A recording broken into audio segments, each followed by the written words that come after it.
Good evening, everyone, and welcome to Spaceflight Now's live coverage of the latest mission from Cape Canaveral Space Force Station.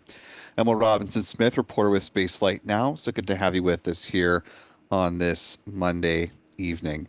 We are broadcasting, as we always do, from the Spaceflight Now News Bureau here at NASA's Kennedy Space Center. Normally, we would begin and continue on with our broadcast with a view of the rocket up at all times. However, our view of the rocket is entirely obscured at this point in the countdown. It has been raining for the last few, or the last really several minutes here at the pad and beyond that as well here at the press site. So our ability to show the rocket to you live is currently obfuscated. You can see, well, this is about as good as it gets at this point in time. We've got multiple angles of the rocket at this venture. Currently T minus 55 minutes, 21 seconds and counting.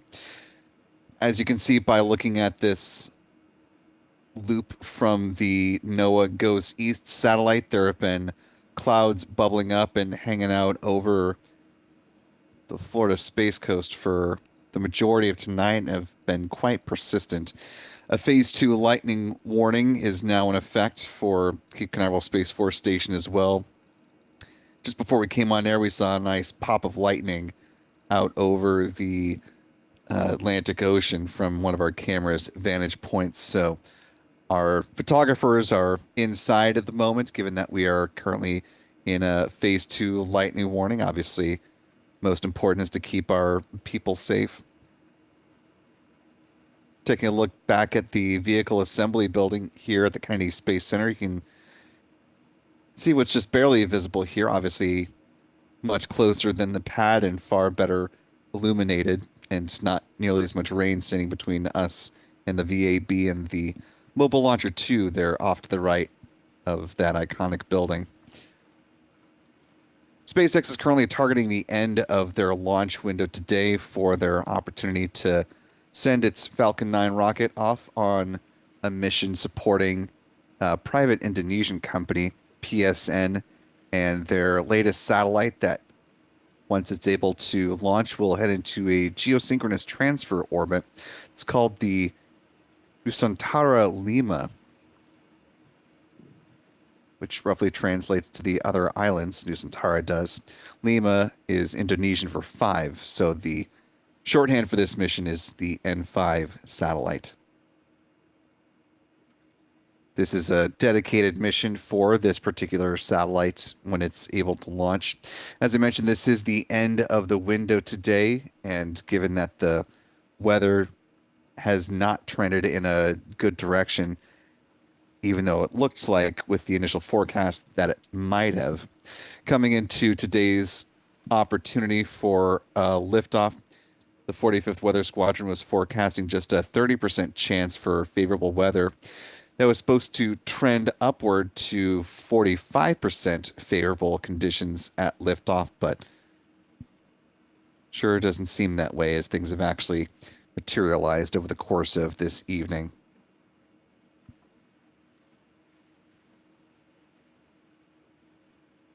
As we're getting things going tonight, though, I want to thank our moderators in the live chat who are helping us out through what may either be a wet dress rehearsal if they do decide to tank this rocket, or just a good prep for the launch teams. Our thanks to Mark Otto, Aussie Space Girl, Jeff Hansen. I believe I saw Rick Donner in there earlier today, or earlier in the count. Yeah, there he is. You can help our mods out by just following the rules of the live chat. We ask that you converse in English so that our moderators can respond as appropriate. Also, that you hold off from delving into overt politics or religion and don't type in all caps. Emojis are perfectly fine. We just ask that you don't create a huge block of them that takes up multiple lines in the chat so that others can have their messages seen as well. And last but not least, we ask that you treat each other with the kindness and respect that you yourself would like to be treated. We'll all get along swimmingly. Our Spaceflight Now editor, Stephen Young, is running the technical operations of the broadcast alongside our John Pisani. Adam Bernstein, Michael Kane have been dipping and dodging the raindrops to get their camera situated, and hopefully it will not be all for naught, but we'll see what the weather decides to do with that. You can follow our full team, their handles here on X. Adam is at Aburn NYC, Michael Kane at MD Kane Jr., John is at John Pisani Photo. Also, be sure to follow Spaceflight Now simply at Spaceflight Now. You can also find us on Threads, Blue Sky, and Facebook for those of you who are not on X.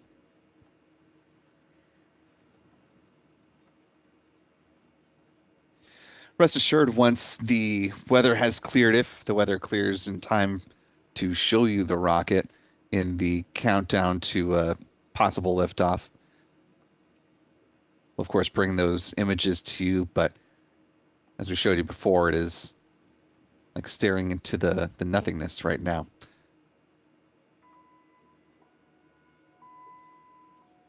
Was that the never-ending story, the nothingness, I believe?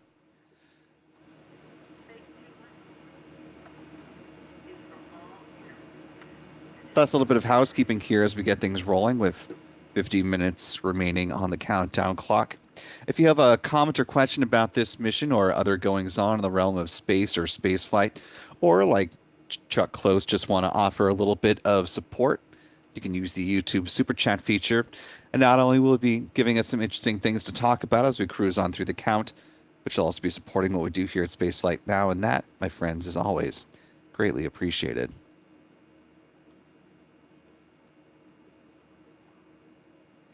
And that little chime that you may have heard from our microphone outside, that was a call that the Phase 2 lightning warning that I mentioned at the top of the broadcast, that has now been extended out to all areas of both KSC and Cape Canaveral Space Force stations. So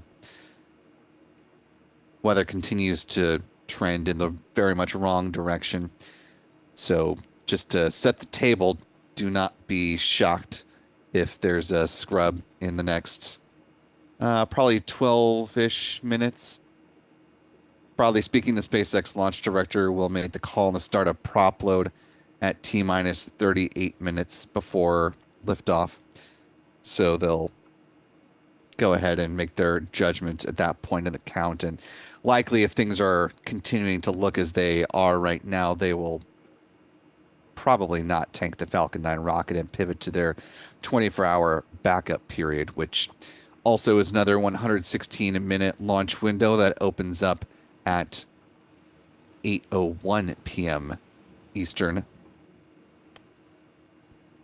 0001 UTC.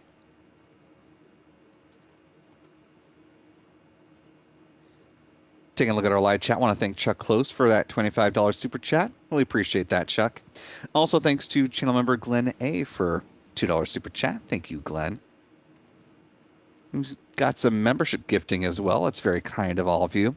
Thanks to Gunnar S for gifting 10 Spaceflight Now memberships. Really appreciate that, Gunnar.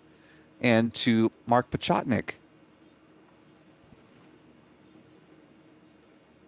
Yeah, we've got another hold here, which, given this is the end of the window, likely means that we're facing a scrub for tonight, but we're going to stand by and get a little more confirmation on that.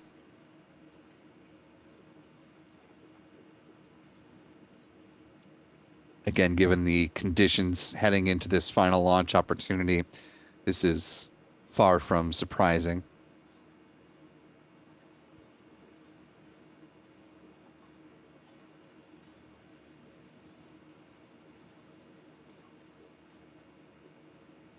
Also want to welcome a new channel member, Lofty Landscapes, joining us with the channel membership at the pad leader level.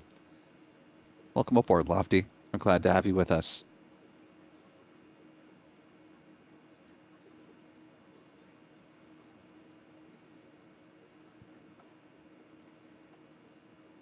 The hold went into effect at T-minus 48 minutes and 22 seconds.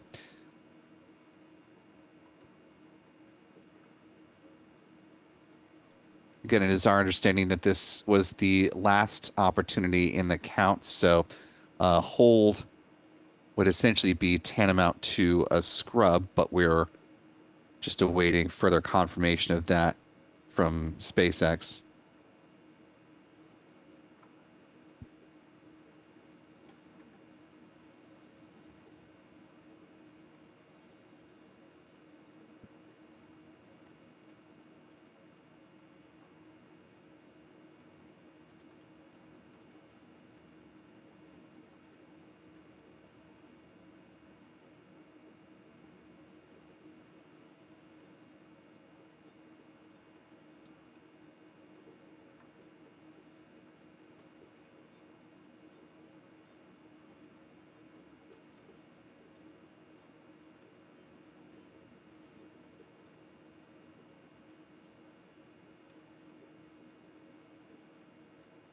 As we continue to stand by for further updates.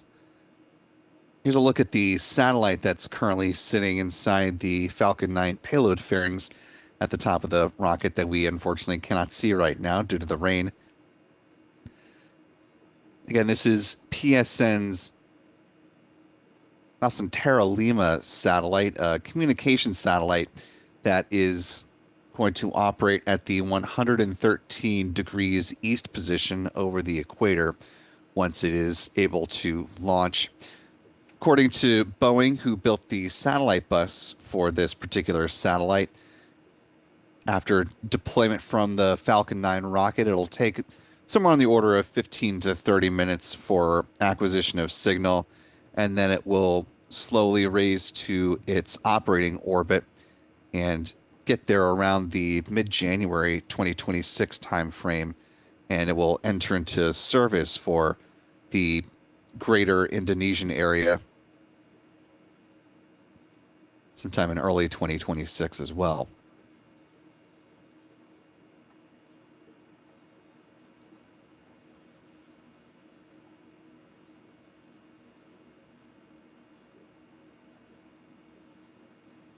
Here's a look at the satellite as it was being boxed up and transported here to the Cape in order to be prepared for, well, this launch campaign, I'll say, since it very much seems like we're not going to have a launch today, unfortunately. As I mentioned, though, SpaceX does have another 24-hour backup opportunity for its launch of this particular satellite. That's coming up tomorrow, beginning at 8:01 p.m. Eastern. 0001 UTC. Weather honestly doesn't look any better tomorrow than it is right now. The odds for good weather at the beginning of the window again start at a 30% chance for favorable conditions and are forecast to improve to 45%. So unfortunately, a wash, rinse, repeat of what we've got today.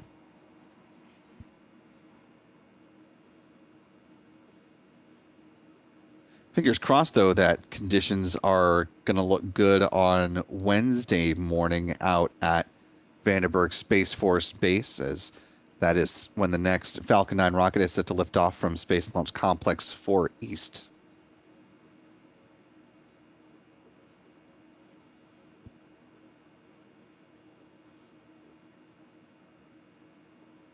It's carrying a batch of 21 satellites on behalf of the Space Development Agency.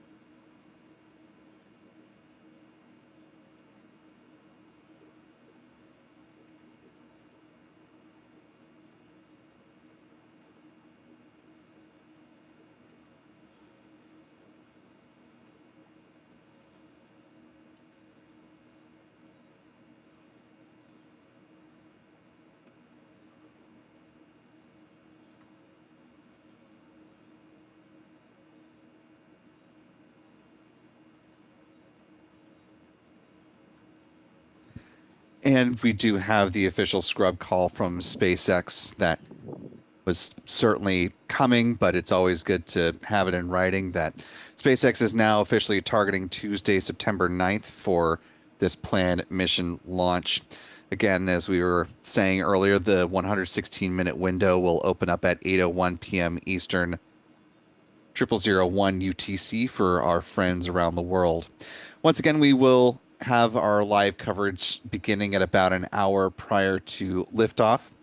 Although if tomorrow is said to be like tonight, don't be surprised if our coverage slips back later into the evening if SpaceX decides that they are not in a good weather posture to try a launch attempt. But we'll be ready to support live coverage whenever SpaceX is ready to give it a go. Want to thank our photography team of Adam, John, and Michael for being at the ready to support coverage of this mission. Also, thanks to our friends Pete Carsons with Max Q Productions and Chuck and Jen Briggs for being on standby as well. Thanks to our moderators in the chat for helping us out for this very brief broadcast. A couple other super chats that came in at the buzzer. K2 Hat, excuse me, with a $3 super chat. Thank you, K2, who says raining in Mico, Florida, which is, for those unaware, the one of the furthest south points of Brevard County. It's roughly 72 miles. It's quite a long county here. DJ Neo with a $5 super chat, asking what do they do if they have to scrub tomorrow? Is there another window? There's not another window that is advertised on their launch page, but that doesn't mean that they don't necessarily have an opportunity to launch on Wednesday. That may just mean that they have not announced it or need to work that out with the Eastern Range.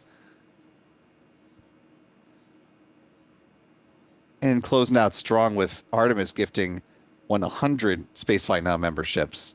Really appreciate that, Artemis. And closing us out big again with the $100 super chat. My goodness, Artemis, thank you so much. With the typical Leroy Jenkins. Really appreciate you supporting us at that level, Artemis. Thank you so much. And on a scrub opportunity, no less. Ending us on a high note. So not much else where we can go from there other than to say I hope you all have a wonderful evening. We hope to see you back here tomorrow. So good night. Farewell. From all of us here at Spaceflight Now, I'm Will Robinson Smith. We'll see you next time, folks. Until then, bye-bye.